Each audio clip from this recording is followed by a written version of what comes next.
In this video, we're going to explain exactly how to use darse cuenta. And guys, this is a verb that you really need to be getting right if you want to be able to communicate effectively with native speakers. Por ejemplo, ¿saben cuándo usar darse cuenta con de qué y cuándo usarlo con un simple de? And we're going to talk about a super common error that you've almost 100% already made with darse cuenta. Sí, es un error tan común que hasta nosotros los nativos lo cometemos. Pues ahora sí, a darle. Okay, so darse cuenta is basically the Spanish equivalent of to realize. And, well, it's used in much the same way. Pero parece un poco raro, ¿no? ¿Estás seguro de que se usa de la misma manera? Well, yeah, but there is one important difference. Let's take a quick look at some examples. Nunca se da cuenta, ¿verdad? He never realizes, does he? No se dieron cuenta de que iban a chocar. They didn't realize they were going to crash. No se dio cuenta de los errores en su tarea. She didn't notice the errors in her homework. So, in the first two examples, darse cuenta translates perfectly as to realize.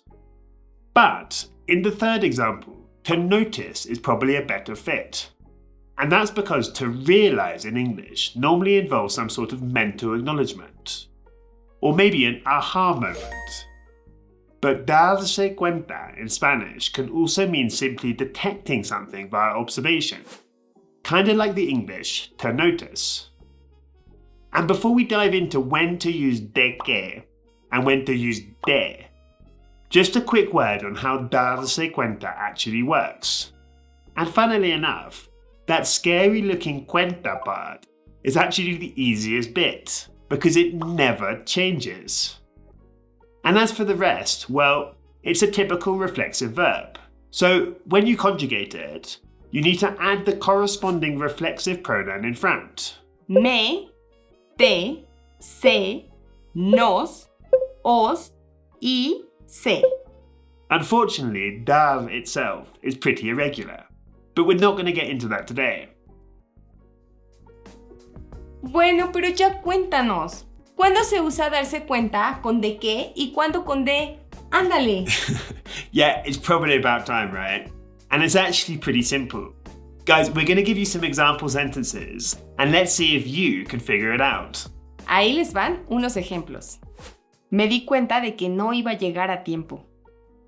I realized that I wasn't going to arrive on time. Se dieron cuenta de que ya se había muerto el perro. They realized that the dog had already died. Se dio cuenta de la importancia del evento.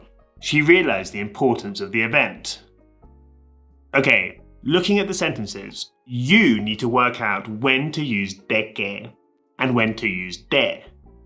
We're not going to give you any options, but here's a clue. Think carefully about what follows de and de que. Les vamos a dar 15 segundos.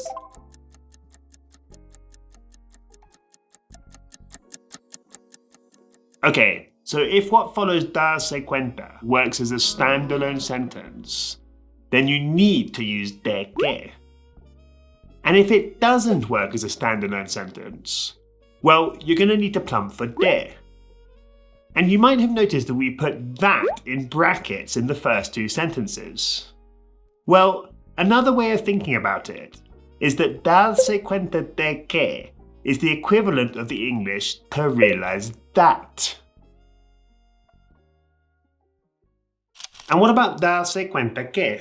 Pues no deberías de usar darse cuenta que.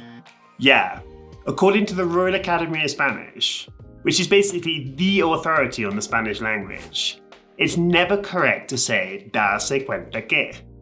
Pero me imagino que sí lo van a escuchar. Es que la gente nativa lo usa coloquialmente. Yeah, I personally think that us learners of Spanish should learn the correct form. So even if you do hear it, I wouldn't recommend actually saying it. And you might have noticed that Erika just used the phrase es que. And honestly guys, these two little words are going to make your Spanish sound so much more native. Sí, como ya escucharon, es una frase que yo utilizo todo el tiempo. And if you want to learn how to use it like a pro, well, head on over to this video right here. Nos vemos allá. See you there.